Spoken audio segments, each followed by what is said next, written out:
न शम्भोः तन्मूलं तव जननि ताटङ्गमहिमा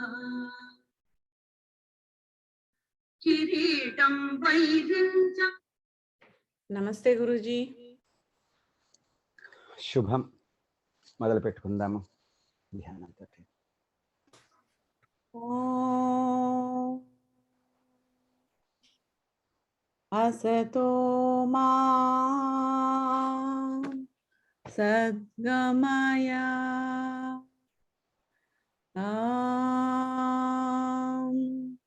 तमसो मा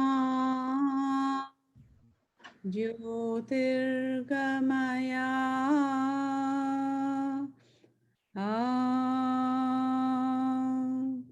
मृत्योर्मा अमृतं गमय शान्तिः शान्तिः शान्तिः। गुरुर्ब्रह्मा गुरुर्विष्णु गुरुदेवो महेश्वरः गुरुः साक्षात् परब्रह्म तस्मै श्री गुरवे नमः। ध्यानं सिन्दूरारुणविग्रहां त्रिनयनां माणिक्यमौलिस्फुरत् तारानायकशेखरां स्मितमुखीमापीनवक्षोरुहां पाणिभ्यामलिपूर्णरत्नचषकं रक्तोत्पलं बिभ्रतीं सौम्यां रत्नघटस्थरक्तचरणां ध्यायेत् परामम्बिकाम्। अरुणां करुणातरङ्गिताक्षीं धृतपाशाङ्कुशपुष्पबाणचापाम् अणिमादिभिरावृतां मयूखैः अहमित्येव विभावये भवानी।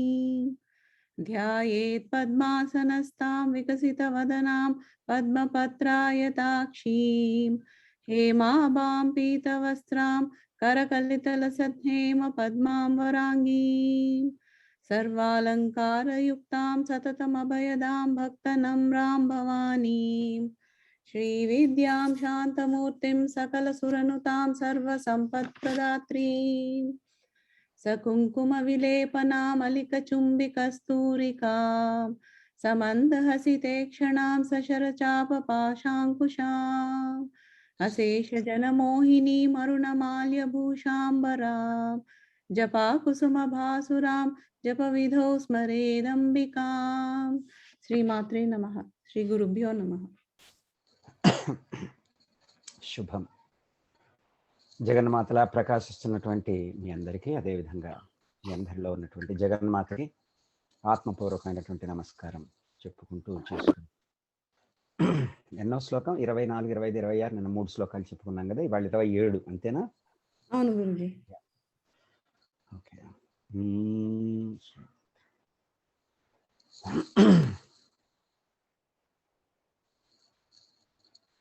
జపోజల్పశిల్పం సకలమపి ముద్రా విరచనా గతిః ప్రాదక్షిణ్యాక్రమణమశనాద్యాహుతి విధిః ప్రణామః సంవేశः సుఖమఖిలమాత్మార్పణదృశ్యా సపర్యాపర్యాయస్తవ భవతు యన్మే విలసితం. జపోజల్పశిల్పం సకలమపి ముద్రా విరచనా గతిః ప్రాదక్షిణ్యక్రమణమశనాద్యాహుతి విధిః ప్రణామః సంవేశः సుఖమఖిలమాత్మార్పణదృశా సపర్యాపర్యాయస్తవ భవతు యన్మే విలసితం. ఇందులో గతిః ప్రాదక్షిణ్యక్రమణ గతిః ప్రాదక్షిణ్యాక్రమణం ఆక్రమణం అశనాది ఆహుతి విధి. గతి ప్రాదక్షిణ్య ఆక్రమణం అశనాది ఆహుతి విధి ప్రణామ సంవేశ సుఖమఖిల సుఖమఖిల సంధుల గురించి చెప్తూ ఉన్నాను. సుఖమఖిలం ఆత్మార్పణ దృశ పర్యాయస్తవ భవతు యన్మే విలసితం. అమ్మా అమ్మా జగజ్జనని జగన్మాత పరమేశ్వరి, ఆత్మ అర్పణ దృశ, ఆత్మ అర్పణ దృశ అంటే ఆత్మ సమర్పణ బుద్ధితో, అంటే సర్వము కూడాను నేను చేసినదంతా కూడాను పరమాత్మకి సమర్పిస్తూ ఉన్నాను, జగజ్జననికి సమర్పిస్తున్నాను అనేటువంటి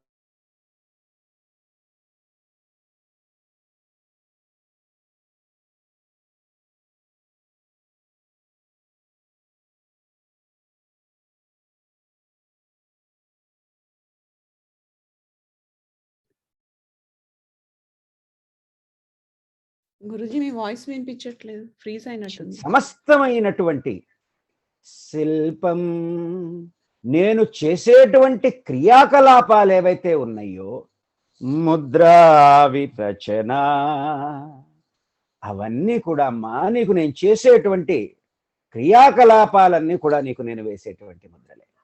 అంటే ఆ భావంతో మనం తెలియకుండా చేతులు కదిలించటము, అనేకమైనటువంటి భంగిమలు, ఆ భావనలో మునిగిపోతూ నేను చేసేటువంటివన్నీ కూడా నీకు ముద్రలే. గతి, నా గమనాలు, నా నడక ఎక్కడికైతే జరుగుతూ ఉన్నదో, నా కాళ్ళు ఎక్కడికైతే పడుతూ ఉన్నాయో కర్మేంద్రియాలు, ప్రాదక్షిణ్యక్రమణం, అమ్మా అవి నీకు నేను చేసేటువంటి ప్రదక్షిణలు తల్లి. అశన ఆది, నేను స్వీకరించేటువంటి భోజనాదులన్నీ కూడా అమ్మా ఆహుతి విధి, అమ్మా నీకు నేను సమర్పించేటువంటి హవిస్సులు. సంవేశ, అమ్మా నేను నిద్రించేటప్పుడు కూడాను, పడుకున్నప్పుడు కూడా జరిగేటువంటి నా యొక్క మార్పులన్నీ కూడాను ప్రణామ, నీకు నేను చేసేటువంటి సాష్టాంగ ప్రణామాలు. అఖిలం, సమస్తమైనటువంటి సుఖం, సుఖకరమైనటువంటి ఏవైతే ఈ విలసితం అనేటువంటి చెప్తున్నారో, సుఖకరమైనటువంటి అనేకమైనటువంటి ద్రవ్యాలు ఏవైనా సరే అవన్నీ కూడా విలసితం, ఇవన్నీ నా విలాసాలు అనేటువంటివిగా ఏవైతే నేను ధరిస్తూ ఉన్నానో, తవ అమ్మా అమ్మా నీకు పర్యాయ పరిచర్యలుగా అవి నీ పూజయే అగుగాక అని ఎంతో గొప్ప దృష్టితో చెప్పినటువంటిది భగవత్పాదుల వారు. అమ్మా జగజ్జనని ఆత్మ సమర్పణ బుద్ధితో నేను చేసేటువంటి అనేకమైనటువంటి సల్లాపాలన్నీ కూడాను నీకు జపముగా, నేను చేసేటువంటి క్రియాకలాపాలన్నీ కూడాను నీకు నేను చేసేటువంటి ముద్రలుగా, నేను నడిచేటువంటి నడక గమనములన్నీ కూడా నీకు నేను చేసేటువంటి ప్రదక్షిణలుగాను, స్వీకరించేటువంటి భోజనాదులన్నీ కూడాను నీకు సమర్పించేటువంటి హవిస్సులుగాను, నిద్రిస్తూ ఉన్నప్పుడు నాలో కలిగేటువంటి అనేకమైనటువంటి మార్పులు నీకు నేను చేసేటువంటి సాష్టాంగ ప్రణామాలుగాను ఉపయోగించేటువంటి సమస్త సుఖకరమైనటువంటి విలాస వస్తువులు విలాసములు అన్నీ కూడాను అమ్మా ఇది నాకు నాకు నాకు అనే దృష్టితో చేసేది కాదు, నీకు నేను చేసేటువంటి పరిచర్యలుగా అన్నీ కూడా నీ పూజే అవుతున్నదమ్మా. అనుక్షణము నా శ్వాస కూడా నీ పూజగా మారిపోతుంది. ఎంత గొప్పగా చెప్పారు భగవత్పాదుల వారు.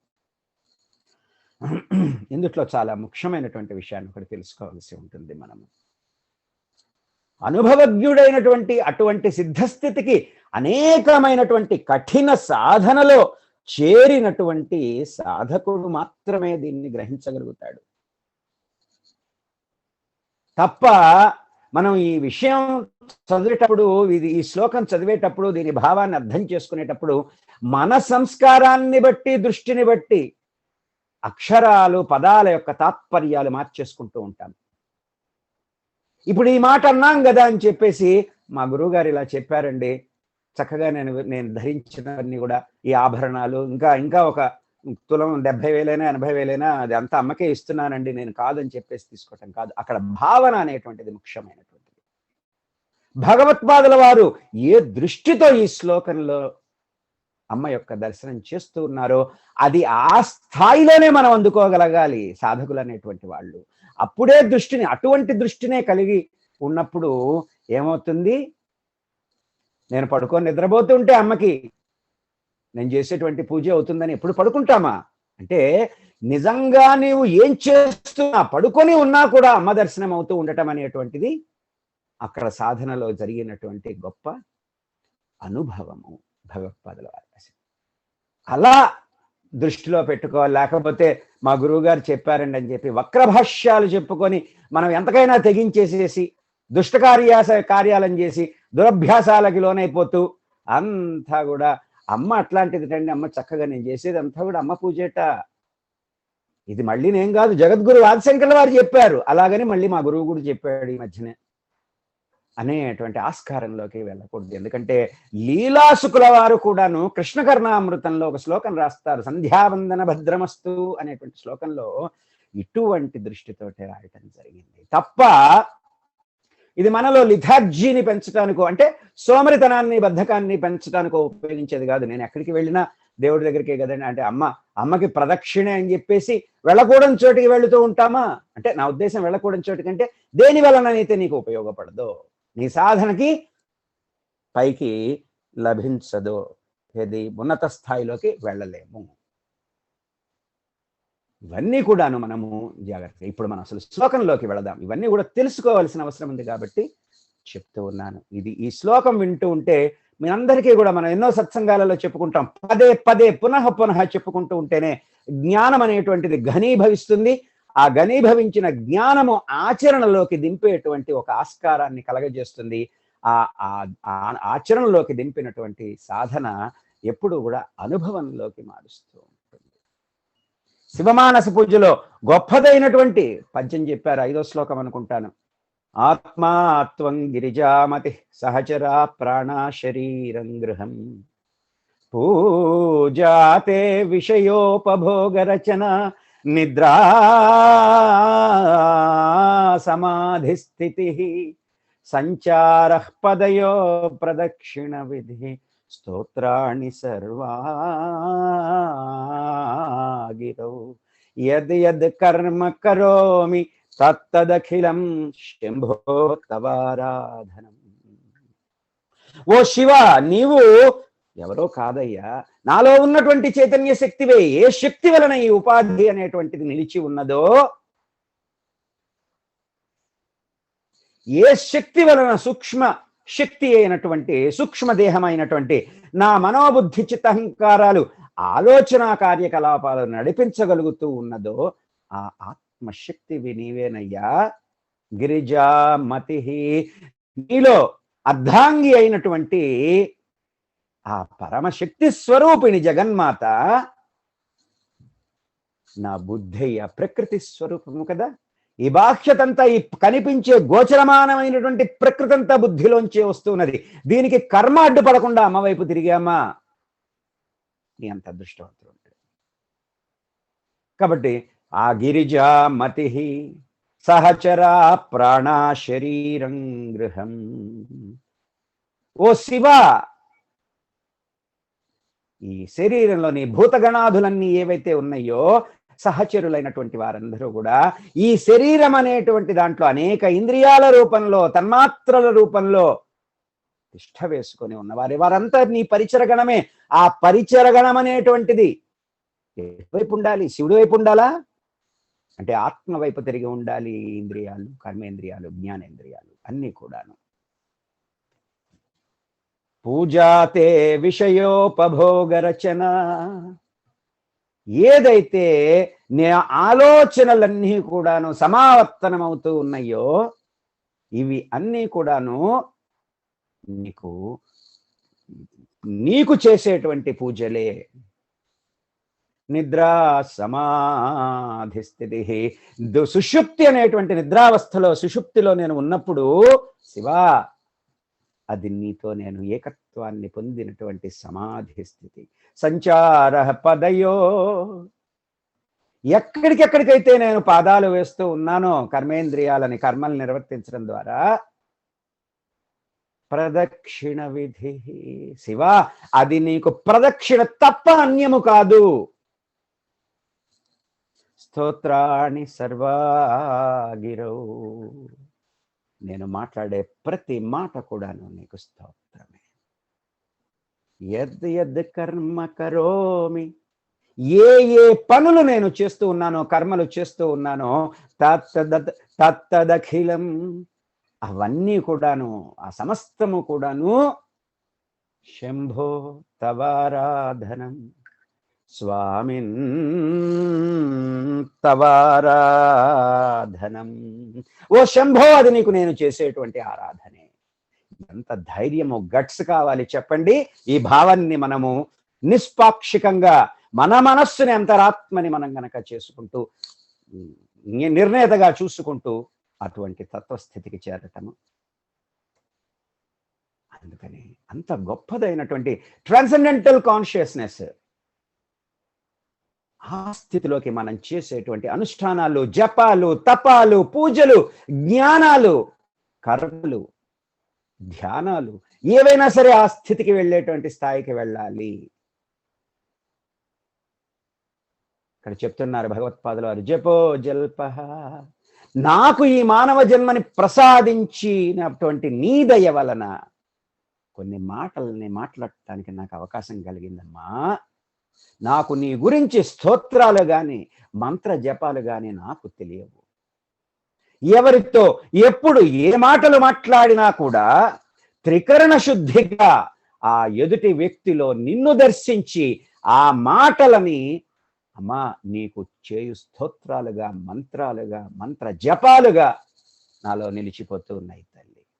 ముద్రా విరచన, బాధ్యత కలిగినటువంటి వ్యక్తిగా నేను కొన్ని పనులు, నా ధర్మాలు నేను నిర్వర్తిస్తున్నప్పుడు, అది సన్యాస ధర్మం గాని, సంసార ధర్మం గాని, మాతృధర్మము గాని, పితృధర్మము గాని, పుత్రధర్మము గాని, పుత్రికా ధర్మము గాని, ఇవన్నిటినీ కూడాను ఒక ప్రణాళికగా భావిస్తూ నీకు సంబంధించినటువంటి పనులేనమ్మా అనేటువంటి పరిపూర్ణమైనటువంటి ఆత్మసమర్పణాభావంతో చక్కబెడుతూ ఉన్నాను తల్లి. అమ్మా, నీ కోసం ఎవరైతే ఏవో ముద్రలు చెప్తూ ఉన్నారమ్మా, నాకు అవన్నీ తెలియదు తల్లి. కానీ ఈ పైన ఇప్పుడు చెప్పుకుంటూ ఉన్నటువంటి విద్యుక్త ధర్మాలన్నీ కూడా నేను నిర్వహిస్తూ ఉన్నప్పుడు జరిగేటువంటి నా హస్తాల యొక్క కదలిక ఏదైతే ఉందో, అమ్మా, అవి నేను నీకు ఇచ్చేటువంటి ముద్రలు తల్లి. గతి ప్రాదక్షిణ్యక్రమణం, అమ్మా, నా ద్వారా కూడా జరగవలసినటువంటి పనులన్నీ నిర్వహించటానికి నలుగురిని కలిసి 4 చోట్ల తిరగవలసి వస్తూ ఉన్నప్పుడు, అప్పుడు కూడా నేను కలిసినటువంటి ప్రతి వ్యక్తిలో కూడా నిన్ను దర్శించి వారిని కలవటం కోసం నేను తిరిగినటువంటి నడకలేవైతే అయ్యో అమ్మా, అవన్నీ నీకు నేను చేసేటువంటి ప్రదక్షిణలు తల్లి. అశనాద్యాహుతి విధి, అశనాది ఆహుతి విధి.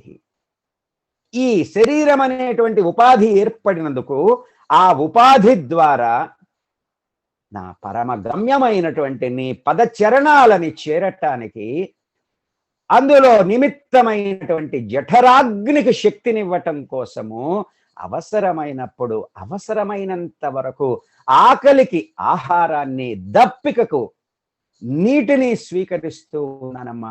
ఈ 2 కూడా హోమంలో నీకు నేను సమర్పించేటువంటి హవిస్సులేన తల్లి. ఆరోగ్య పరిరక్షణ కోసము ఈ విశ్రాంతి సమయం కూడా నాలో కలిగేటువంటి అనేకమైనటువంటి మార్పులు, కదలికలు, భూతల స్పర్శలు, అమ్మా, వీటిని అన్నిటినీ కూడా నీకు నేను చేసేటువంటి సాష్టాంగ ప్రణామాలుగా భావిస్తున్నాను. సుఖమఖిలం ఆత్మార్పణ దృశ. అమ్మా, నా శరీర సౌకర్యాని కోసం కూడా ఎప్పుడైనా సరే సుఖకరమైనటువంటి సదుపాయమైనటువంటి ద్రవ్యాలను కూడా వాడి ఉపచారాలని నేను పొందుతూ ఉన్నప్పుడు ఆ ద్రవ్యాలని ఉపచారాలని కూడా ఈ దేహంలో ఉన్నటువంటి నీ పరిచర్యల కోసం చేసేటువంటి ఉపచారాలుగానే భావించి జీవిస్తూ ఉన్నాను తల్లి. నా ప్రవర్తనకి సంబంధించినటువంటి అనేకమైనటువంటి ప్రసంగ కార్యకలాపాదులన్నీ కూడా నీ పూజేనమ్మా. అలా ఏట్లుగా అనుగ్రహించు తల్లి. మనస వాచ కర్మణ త్రికరణ శుద్ధిగా నా యొక్క జీవితమే, నా యొక్క అనుక్షణ వర్తనమే తల్లి నీ అనుగ్రహం. చెప్పుకుంటున్నాడు. ఇంకా చెప్పుకోవాలంటే మనం, నేను ఒక శ్రీ విద్యా ఉపాసకుణ్ణి గాని, ఒక పూర్ణ దీక్షాపరుణ్ణి గాని తల్లి, నేను అంత సాధన చేయలేదు. కానీ అంతేకాదు, నాకు ఒక మంత్రం గాని, స్తోత్రం గాని, జపం గాని తెలియవు. ముద్రల గురించి, అష్టాంగ ప్రణామ విధానాలన్నీ కూడా, హోమాలు, యాగాలు, హవిస్సుల గురించి అసలే తెలీదు. అయినప్పటికీ అమ్మా, ఏం మాట్లాడినా, ఏం చేసినా, ఎవరిని దర్శించినా అన్నిటినీ నీకోసమే, నీ ప్రణాళికలో భాగమే. ఆత్మసమర్పణ బుద్ధితో త్రికరణ శుద్ధిగా చేసుకున్నాను. నన్ను నువ్వు ఏ విధంగా అర్థం చేసుకొని శాసించి కర్తవ్యం తెలుపుతూ ఉంటావో అదే శిరోధార్యంగా భావించి నిర్వహించి నా ఈ జీవితాన్ని నీకు నేను అర్పించుకుంటున్నాను తల్లి అని చెప్పేటువంటి సామాన్య మానవుడికి కూడా ఆ జగజ్జనని, జగన్మాత, విశ్వమాత తల్లి హృదయానికి హత్తుకొని లాలించగలుగుతుంది అని భగవద్గీత ఈ శ్లోకంలో నిరూపిస్తూ ఉన్నారు.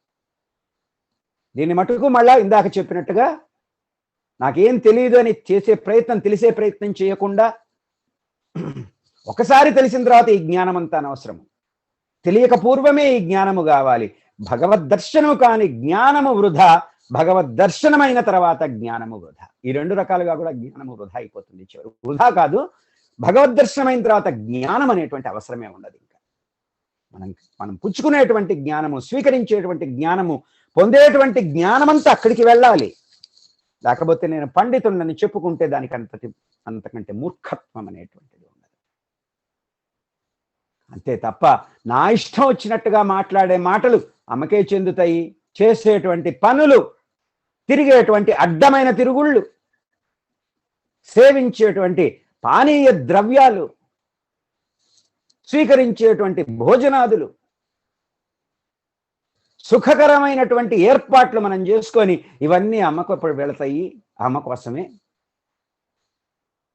అని చెప్పే వాళ్ళు ఈ శ్లోకాన్ని ఉదహరించుకొని వాళ్ళు తమ పనులని సమర్థించుకోవటానికి చూసుకోవచ్చు. కానీ ఎవరు కూడా నిర్ణయించనవసరం లేదు. నీకు నీవే సాక్షి.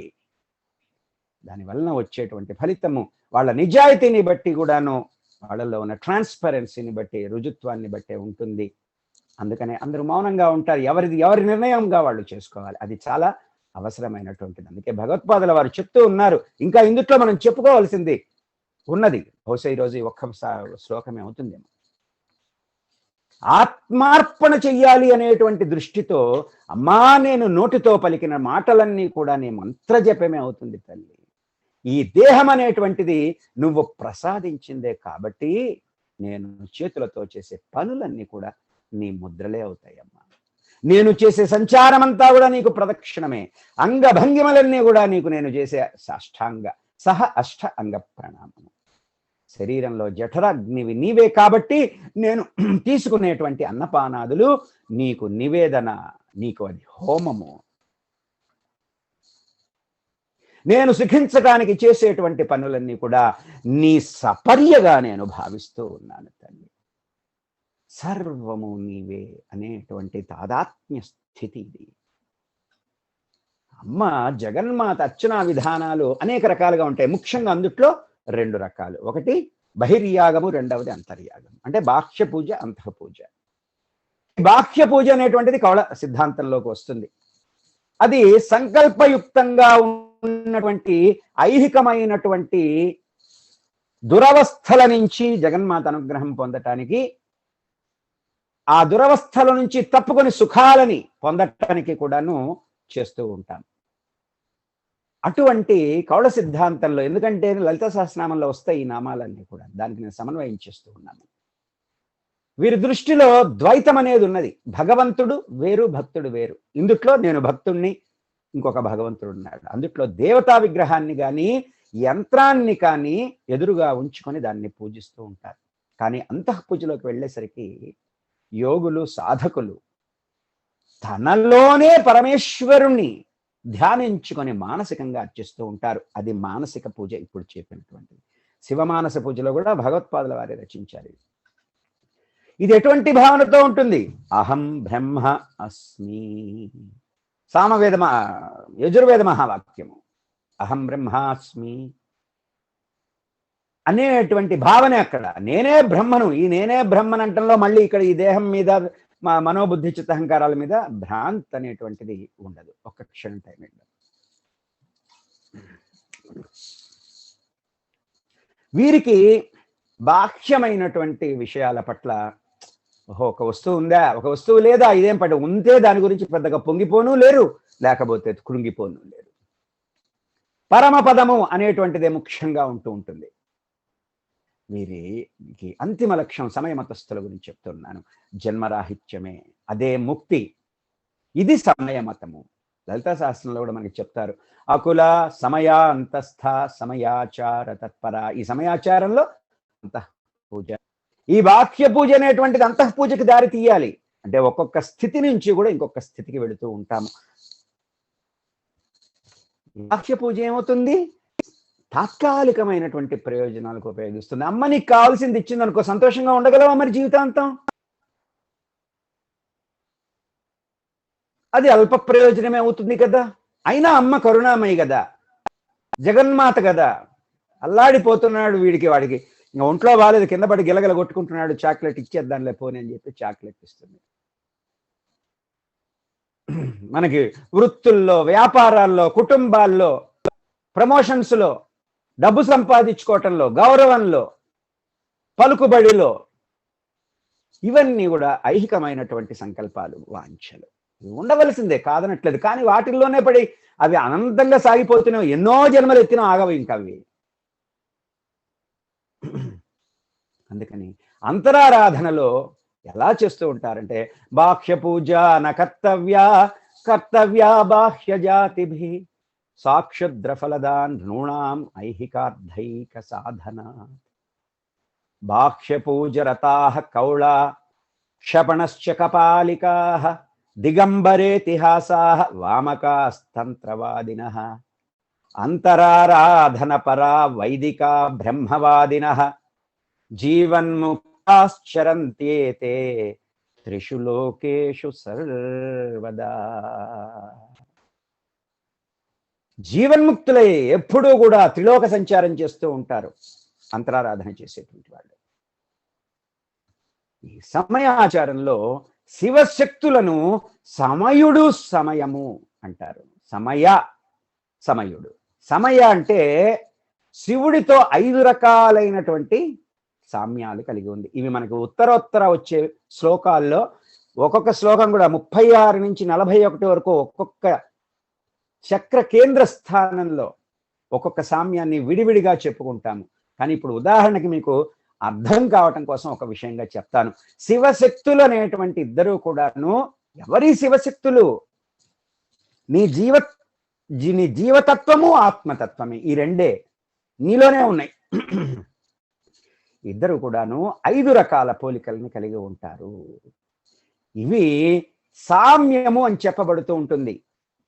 అందుకే ఈ ఆచారానికి సమయాచారము, ఇది వైదికమైనటువంటి సమయాచారంగా చెప్పబడుతూ ఉంటుంది. మనం చేసేటువంటి నిత్యానుష్ఠానాలన్నీ దీనికి దారి తీసేది. అందుట్లో మొట్టమొదటిది అధిష్టాన సామ్యము. అంటే ఒకే స్థానాన్ని అధిష్ఠించి ఉంటారు ఇరువురు కూడా, సమయుడు సమయ. అనుష్ఠాన సమయేశ్వరుడు సమయాంబ శ్రీ విద్యా ప్రకారం చూస్తే. అనుష్ఠాన సామ్యము అనుష్ఠానం అంటే ఇద్దరు ఒకే క్రియలో నిమగ్నమై ఉంటారు, ఒకే పనిలో నిమగ్నమై ఉంటారు. అవస్థా సామ్యము, ఇద్దరు ఒకే అవస్థలో ఉంటారు. రూప సామ్యము, ఇద్దరు ఒకే రూపంలో ఉంటారు. నామ సామ్యము, ఇద్దరి పేర్లు కూడా ఒకే రకంగా ఉంటాయి. ఉదాహరణకి సమయుడు, సమయ. జపా కుసుమ సంకాశౌ మధుఘూర్నితలోచనౌ జగతః పితరౌ వందే భైరవి భైరవాత్మకౌ. అలా షట్చక్రాలలోని ప్రతి చక్ర శక్తిలో కూడా వీళ్ళిద్దరికి కూడా సామ్యం అనేటువంటిది ఉన్నది. ఉదాహరణకు ఒక్కటే చెప్పుకుందాం ఆధార చక్రం గురించి పైపైన, దాని తర్వాత 36 నుంచి 42 వరకు ఇవన్నీ కూడా చెప్పబడతాయి. కాబట్టి ఈ షట్చక్రాలలోని ప్రతి చక్రంలోనూ, అంటే ఈ షట్చక్రాలంటే ఏమిటి, భగవత్పాదులు వారు చెప్పారు సౌందర్య లహరిలోనే మనకి. మూలాధార చక్రము పృథివీ తత్వము. సరే, ఇక్కడ మణిపూరకానికి స్వాధిష్టానానికి కొంత మార్పు అనేటువంటిది ఆ రోజుల్లో అప్పట్లో భగవత్పాదులు ప్రతిపాదించింది. ఈ రోజుల్లో కొంత చిన్న మార్పు, పేరుని మార్చుకోవటం జరిగింది. అందుకని ప్రస్తుతం ఉన్న పేరుని అందరం కూడా ఉపయోగించుకుంటూ ఉన్నాము. స్వాధిష్టానము జలతత్వము, మణిపూరకము అగ్నితత్వము, అనాహతము వాయుతత్వము, విశుద్ధి ఆకాశతత్వము. ఇవన్నీ కూడా పంచభూతాలే.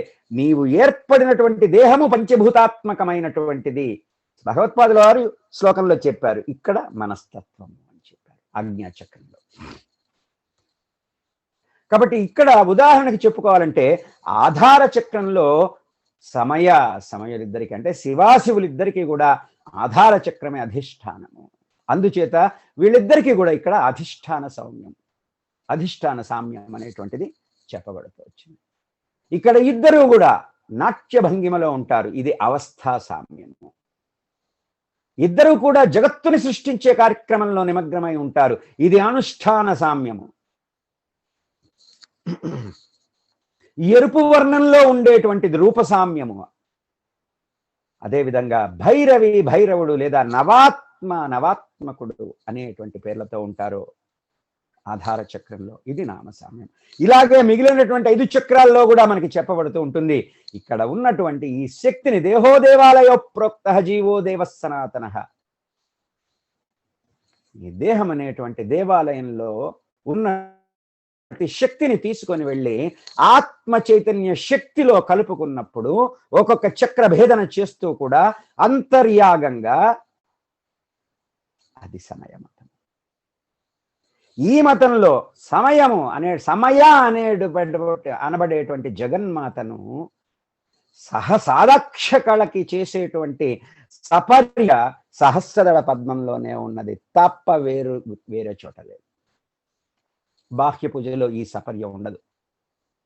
యోగీశ్వరులు అనేటువంటి వాళ్ళు సంసార బంధనాల్లో ఉన్నట్టు కనిపించినప్పటికీ కూడా వాళ్ళంతా నిరంతరము కూడా పరమేశ్వర ధ్యానంలోనే. ఇందాక చెప్పుకున్నాం కదా, ఆత్మాత్వం గిరిజామతి జపో జల్ప శిల్పం, ఇప్పుడు కూడా చెప్పుకున్నాం. ఉదాహరణకి జనక మహారాజు అటువంటి యోగి, రాజ్యాన్ని పరిపాలిస్తూ ఉన్నాడు, ప్రజల పట్ల ధర్మ కర్తవ్య దీక్షని కలిగి ఉన్నాడు, సంసారమైనటువంటి తన భార్యా పిల్లల పట్ల ధర్మాలను నిర్వర్తిస్తూ ఉన్నాడు. ఇటువంటి వాళ్ళకి జపము అంటే మంత్రానుష్ఠానము, జల్పము మాట భాషణము, శిల్పము అనేకమైనటువంటి మూర్తి మందిరాలు, దేవాలయాల నిర్మాణాలు అన్నట్టుగా బాహ్యంగా ఉండవు, అవన్నీ లోపల జరిగిపోతుంటాయి. ఒకవేళ అలాంటివి ఏమన్నా మహారాజులుగా వాళ్ళు చేస్తూ ఉన్నా అది లోక కళ్యాణం కోసం జనులు తమ సాధనా పద్ధతిని మొదలు పెట్టుకోవటానికి ఉపయుక్తమైనటువంటి పరికరాలుగా మాత్రమే ఉంటాయి తప్ప తమ భావనలో ఎటువంటి లోపం అనేటువంటిది ఉండదు. పీఠాధిపతులు, మఠాధిపతులు, ఎప్పుడు మొన్న దేనో చెప్పుకున్నాను హిందీలోనో ఇంగ్లీష్లో, అద్వైత సామ్రాజ్య స్థాపనకి సంకేతమైనటువంటి చతురామ్నాయ పీఠాలన్నీ కూడాను, ఉదాహరణకి శృంగేరి శ్రీ శ్రీ శ్రీ భారతీ తీర్థస్వామి వారు కూడా ప్రతి శుక్రవారం కూడా మనకి భక్తి టీవీలో కూడా వస్తూ ఉంటుంది. చంద్రమౌళీశ్వర స్వామికి అక్కడ అభిషేకం నిర్వహిస్తారు. అద్వైతంలో మరి అసలు బాహ్యము ఆరాధనే అవసరం లేదు. కానీ ఆ మాట చెప్తే ఇందాక మనం చెప్పుకున్నాం కదా, వచ్చేటువంటి అపాయాలు, చక్కగా పడుకొని జపం, లేకపోతే నేను ఆ భావనలో ఉన్నాను అనుకుంటాం కానీ ఆ భావనలో ఉండరు. వారు ఒకవేళ బాహ్యక్రియలు కూడా చేయవలసిన అవసరం లేదు అయినప్పటికీ చేస్తూ ఉన్నారంటే భక్తులకి దోవ చూపించడం కోసం. వారు చేయకపోతే ఓహో ఆయన కూడా చేయట్లేదు, అని అవసరమే లేదు అనేటువంటి భావంలోకి వెళ్ళిపోతారని బాహ్య పూజ చేస్తూ ఉంటారంతే, వారికి అవసరమే లేదు. అదేవిధంగా ఈ ఆధార స్వాధిష్టానాలను అంధకార బంధురాలని చెప్తూ ఉంటాము. ఇందులో ఇక్కడ జగదీశ్వరిని అర్చించడానికి కౌలులకి మాత్రమే అర్హత కలిగి ఉన్నారు. ఇది ఇందాక చెప్పినట్టుగా ఐహిక పూజకి సంబంధించినటువంటిది, ఐహికమైనటువంటి సంకల్పాలను నెరవేర్చుకోవటానికి. కానీ అవి అనంతము, నెరవేరుతూనే ఉంటాయి, అమ్మ కరుణిస్తూనే ఉంటుంది. మనం ఆ కరుణని పూర్తిగా అర్థం చేసుకోలేక ఇది పోతే ఇంకో కోరిక, ఆ కోరిక పోతే ఇంకో కోరిక, ఆ కోరిక పోతే ఇంకో కోరిక. కాబట్టి అక్కడే అందుకే చెప్తూ ఉంటారు, సూర్యమండల మధ్యస్థాం దేవీం త్రిపుర సుందరీం పాశాంకుశ ధనుర్బాణ హస్తాన్ ధారయంతీం ప్రపూజయేత్. సూర్యమండలం మధ్యన ఉన్నటువంటి పాశము, అంకుశము, ధనుర్బాణాలు ధరించినటువంటి పరమేశ్వరిని అర్చిస్తూ ఉండాలి. సమయమతంలో కూడా కొంత ఒక శక్తికి బాహ్య పూజ అనేటువంటిది ఉంది. అంటే వారు శ్రీచక్రాన్ని విడిగా పూజిస్తారు. మూల మంత్రానికి అంతః పూజలో ఋషి ఛందస్సులు అనేటువంటి ఉండవు, ఇవి బాహ్య పూజలోనే ఉంటాయి. ఈ అంతః పూజ అనేటువంటిది ముఖ్యమైన గ్రంథాలు కొన్ని ఉన్నాయి. ఉదాహరణకి భావనోపనిషత్తులో చాలా అద్భుతంగా చెప్తారు. అందుట్లో 10వ శ్లోకంలో కూడా చెప్తారు. కాబట్టి బాహ్యమైనటువంటి వస్తువులన్నీ కూడాను కాస్త మంచి నీళ్ళు అయిపోయినాయి, విషయ వాంఛలకి ప్రతీకలు. కాబట్టి వాటిని ఛేదించాలి. ఏదో అవసరమైనంత వరకు, నీ ధర్మాన్ని నిర్వర్తిస్తున్నంత వరకు నువ్వు అమ్మని అర్చించుకున్న అటువంటి సంకల్పాలతోటి అసలైనటువంటి స్థితిలోకి వెళ్ళటం కోసమే కదా. లేకపోతే ఈ దేహం అనేది ఎప్పుడో పోతుంది, బాహ్య పూజ కదా, ఐహికమైన పూజ కదా, అది దేహభ్రాంతిని కలిగి ఉంటుంది కదా, పోతుంది ఎప్పుడో. కానీ కర్మలు పోవుగా. అలా పోనప్పుడు మనస్సు, ఆత్మ అనేటువంటిది మళ్ళీ ఇంకో ఉపాధిని పొంది తీరుతుంది. కాబట్టి శరీరంలో ఉండేటువంటి వస్తువుల చేతనే. ఏమిటా వస్తువులు? పూజకి ముఖ్యమైనటువంటిది జలము. ఇందులో ఇది చెప్పుకుంటూ పోతే చాలాసేపు అయిపోతుంది. శరీరంలో మనకి త్రిగుణాల వల్ల ఏర్పడింది కదా సత్వరజస్తమ గుణాలు. వీటిలో సత్వగుణమే జలము. అంతఃపూజలో ఉపచారం అంటే, అంతఃపూజలోకి వెళ్ళేసరికి ఉపచారం అంటే ఏంటో తెలుసా? అనిత్యమైనటువంటి వస్తువుని వదిలిపెట్టటము.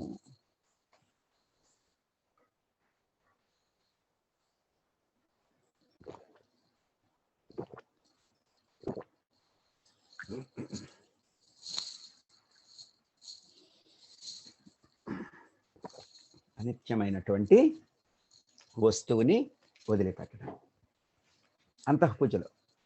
నిత్యమైన వస్తువుని పట్టుకొనటము. బ్రహ్మ సత్యం జగన్ మిథ్య. ఉన్న ఒకటే ఒక్క సత్యము బ్రహ్మ, మిగిలిందంతా మిథ్య. మిగిలిందంతా మిథ్య అంటే ఎందుకు నేను ఇంకేం వీటితో చేయాలి అని చెప్పి తిని పడుకోమని కాదు. ఆ సత్యాన్ని తెలుసుకుంటూ నీ జీవితాన్ని నిర్వర్తించుకోమని. అందుచేత కంటికి కనిపించకపోయినంత మాత్రాన ఆ శక్తి లేదు అనుకోవటము అది అనుపచారం అయిపోతుంది, చేయకూడని పని. పోతే ఆచారాల్లోకి వద్దాం. అందుకని ఆచారాల్లోకి వచ్చేసరికి ఉదాహరణకి మనం చేసేటువంటిది ఏమిటి? షోడశోపచార పూజ. ఆవాహన మొట్టమొదటిది. ఆత్మ అనేటువంటిది మనం ఇంకా పురుష సూక్త విధానంలో పురుష దేవతలకి, స్త్రీ దేవతలకి అనేకమైనటువంటి పూజలు చేస్తూ ఉంటాము. అందుట్లో ఆవాహన చేస్తాం. ఆవాహన అంటే పిలవటం, ఇన్వోక్ చేయటము. బయట ఎవరన్నా కాలింగ్ బెల్ కొడితే ఒక్కసారి తలుపు తీసి గుర్తించి ధ్యానము అంటాము. దాని ధ్యానం తర్వాత మొట్టమొదట ఆవాహనం, ధ్యానం చేసిన తర్వాత ఆవాహనలోకి వెళ్ళిపోతాం. అంటే ఎదుటి మనిషిని గుర్తించి, ఆ గుర్తించిన మనిషిని సంస్కారయుతంగా లోపలికి తీసుకొని రావటం, భక్తిపూర్వకంగా లోపలికి తీసుకురావటం. కానీ ఇక్కడ పూజ గురించి మాట్లాడుతున్నాము. ఆత్మ అనేది దేహంలో ఉన్నటువంటి అనేకమైనటువంటి ఇంద్రియాల ద్వారానే ప్రకాశిస్తుంది. కాబట్టి వాటి యొక్క దేవతా రూపాన్ని ఆవాహన చేయటమే పరమేశ్వరికి మనం చేసేటువంటి అంతః పూజకి సంబంధించినటువంటి ఆవాహన. ఆసనము. శరీరంలో జ్ఞానేంద్రియాలు, కర్మేంద్రియాలు, మనోబుద్ధి, చిత్తహంకారాలు ఈ 4 ధర్మాలు కూడాను వీటిని వదిలి సర్వం కూడాను బ్రహ్మ పదార్థమే అని భావించటం అనేది ఆసన సమర్పణ. మనం చేసుకునే పూజల్లో కూడా చెప్తాము. మహాగాళి, మహాలక్ష్మి, మహాసరస్వతి సమేత లలితా త్రిపుర సుందరి పరాభట్టారికా దేవత సువర్ణరత్న ఖచ్చిత సింహాసనార్థం హృదయ సింహాసనం సమర్పయామి. నీ హృదయాన్నే సమర్పించాలి ఆసనంగా. తప్ప మనం ఎన్నెన్ని రంగు పేపర్లు తెచ్చి డెకరేట్ చేసినా, ఎన్నెన్ని ఆభరణాలు అమ్మ ఇచ్చింది, అమ్మకి ఎందుకు? నువ్వు ఎవరికన్నా ఇస్తే మళ్ళీ నీకు కావాలని కోరుకుంటావా? అమ్మ అడిగిందా? మంచిదే. ఒక వైభవంగా అమ్మని నువ్వు దర్శించుకోవటానికి మంచిదే. కానీ ఆ వైభవంలో వెనకాల ఉన్నటువంటి సత్యమైనటువంటి నీ మనస్సుని అమ్మకి ఆసనంగా సమర్పించు. జ్ఞానేంద్రియాలని, కర్మేంద్రియాలని, మనోబుద్ధి చిత్త అహంకారాలు అన్నీ కూడా అమ్మకి సమర్పించు. ఇది అంతఃపూజ. పాద్యము మనలో, శరీరంలో పరమేశ్వరి ద్వాదశాంతంలో స్థిరమై ఉంటుంది. కాబట్టి ఈ బ్రహ్మ అనేటువంటి ప్రకాశ శక్తి ఆత్మశక్తిలో ప్రవేశించినప్పుడు శుక్ల బిందువుగా మారిపోతుంది. విమర్శ శక్తి శుక్ల బిందువులో ప్రవేశించినప్పుడు రక్త బిందువుగా మారిపోతుంది. ఈ రెండిటి మిశ్రమము వల్ల కూడాను మిశ్రమ బిందువు ఏర్పడిపోతున్నది.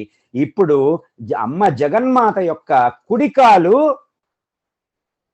శుక్లవర్ణమైనటువంటి ప్రకాశాంశ, అమ్మ యొక్క ఎడమకాలు రక్తవర్ణమైనటువంటి విమర్శాంశ. ఈ రెండు శివ శక్తులే. ఈ రెండు పాదాలని ధ్యానిస్తూ వాటికి భేదం లేదు అని జగన్మాత పాద పద్మాలకు మనము ఆంతరింగంగా సమర్పించేటువంటి జలమే పాదయో పాద్యం సమర్పయామి. అర్ఘ్యం, చేతులు కడుగుతాం వచ్చిన వాళ్ళకి, కాళ్ళు చేతులు కడుగుతాం. ఆత్మే అమ్మ జగన్మాత అనేటువంటిది గ్రహించుకొని అంతఃపూజలో బ్రహ్మానందానుసంధానం చెయ్యటమే అర్ఘ్య ప్రదానం. ఆత్మస్వరూపమైనటువంటి పరమేశ్వరి స్వచ్ఛమైనది. ఆ స్వచ్ఛత స్వయం సిద్ధమైనదని గ్రహించటమే ఆచమనము అంతఃపూజలో. బాహ్య పూజలో మనం పంచామృతాలతోటి భక్తియుతంగా చేస్తాం. కానీ అంతకంటే గొప్పదైనటువంటిది అమ్మ స్వతసిద్ధంగానే స్వచ్ఛము. ఆ స్వచ్ఛత మనలో లేదు కాబట్టే ఆ భావన చేత మనము పంచామృతాభిషేకం చేస్తూ మనలో ఆ స్వచ్ఛతను నింపుకునే ప్రయత్నమే తప్ప అమ్మ ఏర్పరచడంలా అమ్మ స్వచ్ఛంగా ఉన్నదా ఎప్పుడన్నాను? అదేవిధంగా తర్వాత శుద్ధోదక స్నానము. ఈ శుద్ధోదక స్నానము కుండలిని శక్తిని ఆధారతత్వం నుంచి కూడాను సహస్రారం చేర్చి మనం చెప్పుకున్నాం. మనం సహరహసి పత్యా విహరసే, అక్కడ నుంచి స్రవించేటువంటి అమృతధారలతో 72,000 నాడీ మండలాన్ని కూడా తడపటమే నిజమైనటువంటి స్నానం. వస్త్రము, శరీరం అంతా కూడా, శరీరంలో ఉన్న కాంతి అంతా కూడా అమ్మ తేజస్సే తప్ప నా తేజస్సా? నాకుందే అసలు? నేను తేజస్సుని కలిగించడానికి నేనేమైనా స్వయం ప్రకాశకున్నా? ఈ దేహం అనేటువంటిది స్వయం ప్రకాశితమా? శరీరంలో ఉండేటువంటి కాంతి అంతా కూడా జగన్మాత పరాశక్తి తేజస్సే అని నీవు అంతఃపూజ ద్వారా కూడా అనుభవాన్ని పొంది బ్రహ్మానందాన్ని పొందటమే జగన్మాతకి ఇచ్చేటువంటి వస్త్ర సమర్పణ. బ్రహ్మసూత్రము, సుషుమ్నా నాడే బ్రహ్మసూత్రము, ఆభరణము నీవు కూడా పరబ్రహ్మ స్వరూపమే. మాయ ఇత్యాది వస్తువులతో నీకు సంబంధం లేదు అని గ్రహించి వాటిని పరిత్యజించటమే జగన్మాతకి నీవిచ్చేటువంటి ఆభరణము. జగన్మాత ప్రభావం చేతే నా ఈ శరీరం ప్రకాశిస్తున్నది కాబట్టి నేను కూడా జగన్మాత వలనే పవిత్రుడను, పవిత్రురాలను అని భావించటమే గంధద్వారాం దురాధర్షాం నిత్యపుష్టాంకరీషిణి ఈశ్వరీం సర్వభూతానాం తామిహోపహ్వయే శ్రీం. చందన సమర్పణ. ఇంద్రియ వాంఛలకు లోను కాకుండా మనస్సుని పరబ్రహ్మయందు లయం చేసుకొని సర్వము కూడా బ్రహ్మమయమని తెలుసుకోవటమే పూజ. ఇంద్రియ చపలత్వానికి కూడా లోను కాకుండా వాటిని నీ యొక్క అధీనంలో ఉంచుకోవటమే జగన్మాతగా అర్పించేటువంటి ధూపం. ఆకాశమే నీ శరీరంగా భావించుకుని నీ శరీరంలో ఉన్నటువంటి చిత్కళని, ఎవరా చిత్కళ? జగన్మాతే. దీపంగా భావించటమే దీప సమర్పణ. ఇంద్రియ చాపల్యం లేకుండా బ్రహ్మాకార వృత్తిలో ఉండటమే ఆత్మ నివేదనము లేదా నైవేద్యము. ఈ భావన లేకపోతే మనం 5 రకాల పళ్ళు తెచ్చిపెట్టినా 10 రకాల పళ్ళు తెచ్చినా అది మంచిదే, కానీ ఆ భావనలోకి దారి తీయాలి. జాగ్రత్త, స్వప్న, సుషుప్తులనేటువంటివి అవస్థాత్రయాన్ని తీసుకొని వెళ్ళి తురీయంలో విలీనం చేయటమే తాంబూల సమర్పణం. కుండలిని శక్తిని మూలాధారం నుంచి బ్రహ్మరంధ్రం దాకా కూడా, బ్రహ్మరంధ్రం నుంచి తిరిగి మూలాధారం దాకా సుషుమ్నకుండా ప్రదక్షిణ చేయించడమే ప్రదక్షిణ.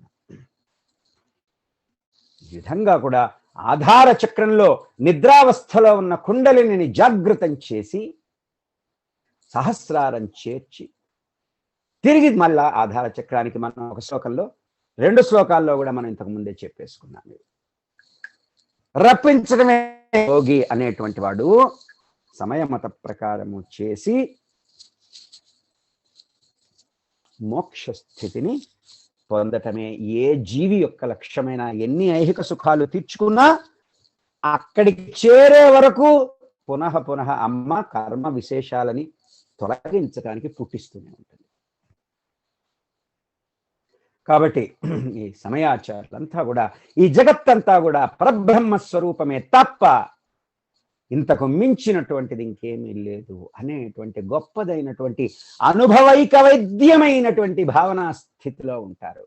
కేవలం ఆలోచనలో మనసు ద్వారా చేసేటువంటి భావన కాదది, అనుభవైక వైద్యమైనటువంటి భావన. ఇలా చెప్పుకున్నాము. ఆత్మాత్వం గిరిజామతి సహచర ప్రాణా శరీరం గృహం పూజాతే విషయోపభోగ రచన నిద్రా సమాధి స్థితి సంచార పదయో ప్రదక్షిణ విధి స్తోత్రాణి సర్వాగిరో యద్ యద్ కర్మ కరోమి తత్తదఖిలం శంభో తవారాధనం కరచరణ కృతం వా కర్మ వాక్కాయజం వా విహితమవిహితం వా సర్వవిహిత క్షమస్వ శివ శివ కరుణార్థే శ్రీ మహాదేవ శంభో హర హర శంభో గిరిజాబంధో శివశంకర భూతపతయే. అది నిజమైన పూజ అవుతుంది. మనం చేసేటువంటి నిత్య పూజల్లో కూడాను ఇటువంటి భావన అనేటువంటిది మనలో ఎప్పుడూ కూడా తప్పనిసరిగా ఉండి తీరవలసిందే.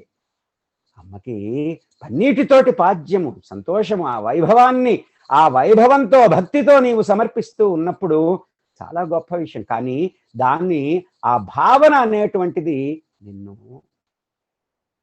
నీ ఆత్మస్థితి వైపుకు తీసుకువెళ్ళాలి. చేసి మళ్ళీ బయటికి వచ్చిన తర్వాత మళ్ళీ అనేక రకాలైనటువంటి చిత్తవృత్తులకి పడిపోయి మాయలో పడిపోయినందువల్ల ప్రయోజనం ఏముంటుంది కాదు. అందుకే జగన్మాత పూజ అనేటువంటిది ఎన్నో సత్సంగాల్లో చెప్పుకుంటూ ఉంటాం. ఎలా ఉండాలి అనేటువంటిది మనకి కరుణశ్రీ జంధ్యాల పాపయ్య శాస్త్రి గారు ఎంతో అద్భుతంగా, కూర్చుండ మా ఇంట కుర్చీలు లేవునా ప్రణయాంకమే సిద్ధపరచనుంటి. అమ్మా అమ్మా నా దగ్గర ఏం సింహాసనాలు ఆసనాలు లేవమ్మా, నేనే పేడలికి ఇంట్లో ఒక చిన్న దర్భాసనం వేసుకొని కూర్చున్నాను. కానీ అమ్మా నువ్వు నా బిడ్డవిలాగా నేను భావిస్తూ ఉన్నాను, నా బాలాత్రిపుర సుందరిలా భావిస్తూ ఉన్నాను. అమ్మా రామ్మా, కూర్చుండ మా ఇంట కుర్చీలు లేవునా ప్రణయాంకమే సిద్ధపరచనుంటి. నా ప్రేమతో కూడినటువంటి అంకణం మీద వచ్చి నువ్వు కూర్చో తల్లి. పాద్యములిడమాకు పన్నీరు లేదునా కన్నీళ్లతో కాళ్ళు కడుగనుంటి. అమ్మా నా దగ్గర పన్నీరు కేవలము నా కన్నీళ్లతోటే నీకు పాదాలని కడగలనమ్మా, నన్ను అనుగ్రహించు తల్లి. పూజకై మా వీట పుష్పాలు లేవు నా ప్రేమాంజలులే సమర్పింపనుంటి. అమ్మా నా ప్రేమాంజలులే, నీకు నా ప్రేమతోటి ఘటించే అంజలులు అనేటువంటి పుష్పాలతో నీకు పూజ చేస్తాను తల్లి. నైవేద్యమిడమాకు నారికేళము లేదు, హృదయమే చేతి కందీయను. అమ్మా, ఈ కొబ్బరికాయలు కొట్టడానికి కూడా నా దగ్గర ద్రవ్యం లేదు తల్లి. ఈ హృదయాన్నే ముక్కలుగా చేసి నీ పాదాల చెంత నేను సమర్పించి నైవేద్యాన్ని సమర్పిస్తాను తల్లి. లోటు రాని అనునంతలోన నీకు రమ్ము దయచేయుమాత్మపీఠము పైకి, అమృత ఝరికిందులి పదాంకములయందు కోటి స్వర్గాలములు పిల్చుకొనుచు తల్లి. అది కాదు భక్తి అంటే. అటువంటి భక్తిలో నీకు ఇంకా కలగని సంకల్ప ఫలితాలు ఏముంటాయి? యాంత్రికంగా చేసేసి లేదు, పోనీ ఆ సమయంలోనైనా మనం భక్తితో చేస్తున్నటువంటి వాళ్ళు చాలా మంది ఉన్నారు. కానీ ఆ భక్తిలోని భావాన్ని మనము ఆత్మస్థితికి చేర్చలేనప్పుడు, ఆ పూజా తంత అయిపోయిన తర్వాత బయటకు వచ్చిన తర్వాత మళ్ళీ యథావిధిగా ఉంటూనే ఉన్నాయి కష్టాలన్నీ కూడా. మళ్ళీ చెప్పుకుంటూ ఉంటాం, ఎన్ని చేస్తున్నా ఏమిటోనండి నా వ్రతాలు ఫలించటం లేదు. నువ్వు ఏది చేస్తూ ఉన్నా, నువ్వు పన్నీటి తీసుకొచ్చి నీకున్న ద్రవ్యంతో, నీకున్న ఓపికతో బ్రహ్మాండమైనటువంటి సింహాసనాన్ని ఒకటి అలంకారం చేసి దానికి కావాలంటే బంగారు తాపడం చేయించుకున్నప్పటికీ అది వైభవోపేతం, ఇతర సాధకులకి మంచిది. అది చూస్తే ఆహా, జగన్మాత ఎంత వైభవంగా ఉందని భక్తి పారవశ్యం చెందుతారు. క్షణమాత్రమైన అది చాలు, తిరిగి బయటికి వెళ్ళి మళ్ళీ ఇబ్బందులు పడుతున్నా. కానీ నీకెటువంటి భావన ఉండాలి? నీ ద్రవ్య లోపం లేకుండా తెచ్చుకొచ్చి బంగారు సింహాసనం చేయించు. నీ ద్రవ్య లోపం లేకుండా పన్నీర్ అంతా తీసుకొచ్చి చక్కగా పన్నీరు గొప్పదైనటువంటి అత్తరు సువాసన గంధాలతోటి లోపం లేకుండా చెయ్యి. కానీ నీ మనస్సులో అది చేస్తున్నప్పుడు నేనే గనక పన్నీరు తెచ్చాను, నేనే గనక బంగారు సింహాసనాన్ని తెచ్చాను అనుకున్నామా, ఓడిపోయినట్టే. మనము కావలసింది అప్పుడు కూర్చుండమా ఇంట పెట్టండి, అక్కడ సింహాసనం పెట్టినా సరే, అమ్మా కూర్చుండమా ఇంట కుర్చీలు లేవునా ప్రణయాంకమే సిద్ధపరచనుంటే. ఆ భావంలోకి వెళ్ళాలి. పాద్యములిడమాకు పన్నీరు లేదునా కన్నీళ్లతో కాళ్ళు కడుగనుంటి, పూజకై మా వీట పుష్పాలు లేవు నా ప్రేమాంజలులే సమర్పింపనుంటి, నైవేద్యమిడమాకు నారికేళము లేదు హృదయమే చేతి కందీయనుంటి. అయినా ఇక్కడ ఎంతో వినమ్రంగా అంటున్నాడు, లోటు రాని అనునంతలోన నీకు. అమ్మా, నాకున్న వీటితోటే నేనేమన్నా లోటు చేస్తున్నాను అనుకుంటామేమో, అట్లాంటి లోటేం రాని అనమ్మా అని వినమ్రంగా ప్రాధేయపడుతున్నాడు భక్తుడు. ఇది లోట, ఇదే లోటు. వల్ల భగవత్ తత్వాన్ని, భగవంతుడి తత్వాన్ని కూడా మానసిక పూజలోకి మార్చుకోవటము, అది వాక్య పూజ ద్వారా మొదలవుతూ ఉంటుంది. ప్రతి క్షణం కూడా లక్ష్యాన్ని గుర్తుపెట్టుకొని ఎటువంటి పరిపూర్ణమైనటువంటి పరిశుద్ధమైనటువంటి మానసిక భావనలు మనం కలిగి ఉండాలి అనేటువంటి లక్ష్యాన్ని ఏర్పరచుకొని మనము చేసేటువంటి ఏ అనుష్ఠానమైనా, ఏ పూజైనా, ఏ మంత్రమైనా, ఏ తంత్రమైనా ప్రతి శ్వాసని కూడాను జగన్మాతమయంగా మార్చివేస్తుంది. అంత గొప్పదైనటువంటి ఈ శ్లోకానికి సంబంధించినటువంటిది భగవత్పాదుల వారు అమ్మ యొక్క దర్శనాన్ని ఇందులో చేయించారు. 8:52 అయింది టైము. ఒకసారి ఈ శ్లోకము సాధన చేద్దాము. దయచేసి అన్మ్యూట్ చేసేయండి.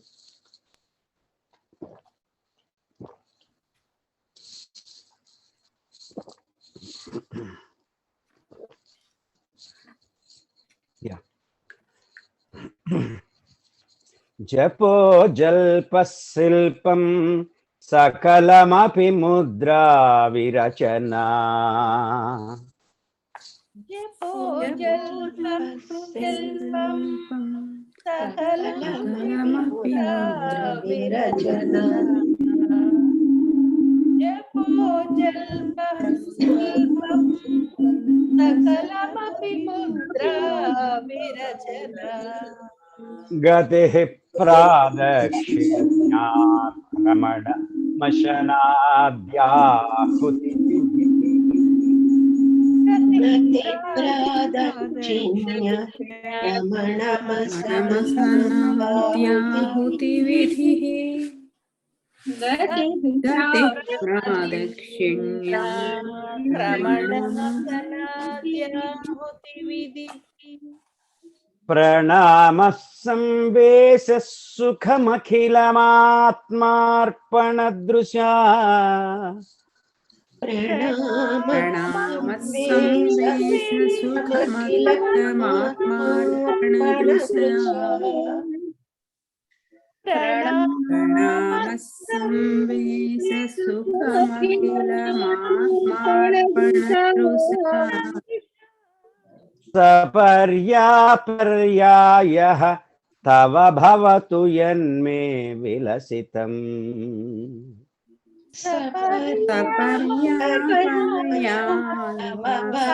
భవతు యన్మే విలసితం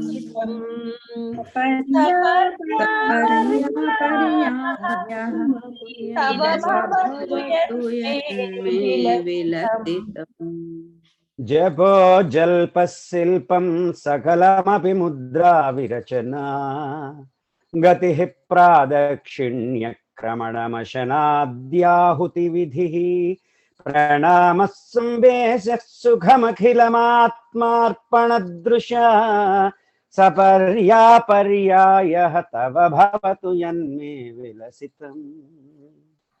జపో జల్పః శిల్పం, జల్పః ప్లస్ శిల్పం జల్ప శిల్పం, ఆ శా కింద శావత్ వస్తుంది. దాన్ని మనం రెండు రకాలుగా చదవచ్చు. ఒక్కసారి సంధిని విడదీసి చెప్తాను. జపో జల్పః శిల్పం లేదా జపో జల్ప శిల్పం సకలమపి ముద్రా విరచన గతి ప్రాదక్షిణ్య క్రమణమశనం, క్రమణము అశనాది ఆహుతి విధి. గతి ప్రాదక్షిణ్య క్రమణమశన అనొచ్చు. గతి ప్రాదక్షిణ్య క్రమణం అశనాది ఆహుతి విధి. ప్రణామ ప్లస్ సంవేశ, ప్రణామ సంవేశ, ఇక్కడ సంవేశ కాబట్టి ప్రణామ సంవేశ సుఖం అఖిలం ఆత్మార్పణ దృశ. సంధిని విడదీస్తే ప్రణామ సంవేశ సుఖం అఖిలం ఆత్మార్పణ దృశ. దీన్ని సంధి చేస్తే ప్రణామ సంవేశ సుఖమఖిలమాత్మార్పణ దృశ. సుఖమఖిలం ఆత్మార్పణ అని చదవాలి మనము. సుఖమఖిల మాత్మార్పణ దృశ అంటే దోషమైపోతూ ఉంటుంది. సపర్యాపర్యాయః తవ భవతు లేదా సపర్యాపర్యాయస్తవ భవతు యన్మే విలసితం. దీన్ని ఒకసారి దయచేసి అందరూ మ్యూట్ చేసుకుంటే ఒకసారి దీన్ని చదివి ఒకసారి పైన అర్థంగా చెప్పుకొని అది రికార్డుగా పంపించుకుంటే మీకు రెఫరెన్స్ కింద ఉపయోగపడుతుంది అమ్మ. సరేనా?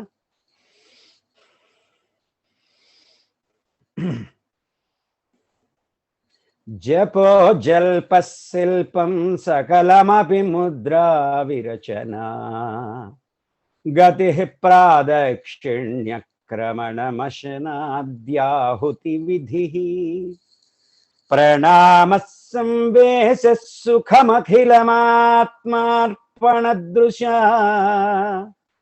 సపర్యాపర్యాయస్తవ భవతు యన్మే విలసితం.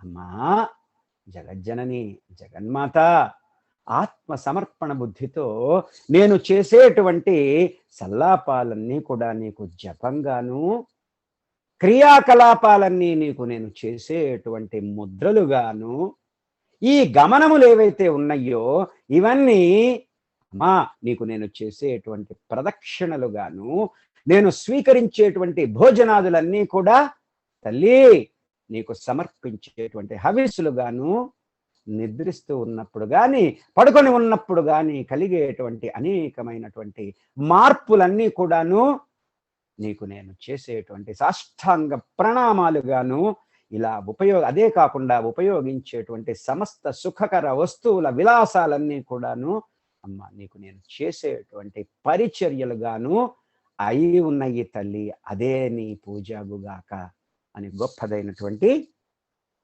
శ్లోకంలో జగన్మాత యొక్క దర్శనము, అమ్మ యొక్క కరుణని చూపిస్తూ ఉన్నారు. నీకు విద్య ఏం అవసరం లేదు, కానీ ఈ భావంలో ఉన్నప్పుడే నీకు విద్య అవసరం లేదు. కానీ అక్కడ అమ్మ జ్ఞానం అనేటువంటిది ఒకటి ఉన్నది ఆ భావనని పొందటానికి. కాబట్టి తిరిగి ఇవాళ ఆదివారమా సండే, తిరిగి మళ్ళీ మనము ఎప్పుడు మళ్ళా శనివారం, అంతేగా, ఇది శని ఆదివారానికి మారింది. దాంతో మనము ఇవాళ ఈ సౌందర్యలహరి సత్సంగాన్ని పూర్తి చేసుకుంటూ ఉన్నాము. తిరిగి మళ్ళా వచ్చే శనివారం కలుద్దాము. రేపు ఉదయం లలితలో వచ్చేవాళ్ళంతా తిరిగి రేపు ఉదయం లలిత చాంటింగ్ కదా, ఉచ్చారణ క్రమానికి సంబంధించినటువంటి సాధనలో తిరిగి రేపు పొద్దున 8 కలిసేవాళ్ళమంతా కలుద్దాము. నమస్తే గురుగారు. నమస్తే. ధన్యవాదాలు గురుగారు. నమస్తే గురుగారు. నమస్కారం గురుగారు. నమస్కారం గురుగారు. నమస్కారం గురుగారు. నమస్కారం గురుగారు. నమస్కారం గురుగారు. నమస్తే గురుగారు. శుభమమ్మ. జగన్మాతలా ప్రకాశించేటువంటి మీ అందరికీ, మీ అందరిలో ఉన్నటువంటి ఆ ఒకే ఒక్క జగన్మాతకి కూడా ఆత్మపూర్వకమైన నమస్కారాలు చెప్పుకుంటూ శుభం. థ్యాంక్ యూ రాధా గారు. థ్యాంక్ యూ అండి. Thank you Radha. Thank you అండి.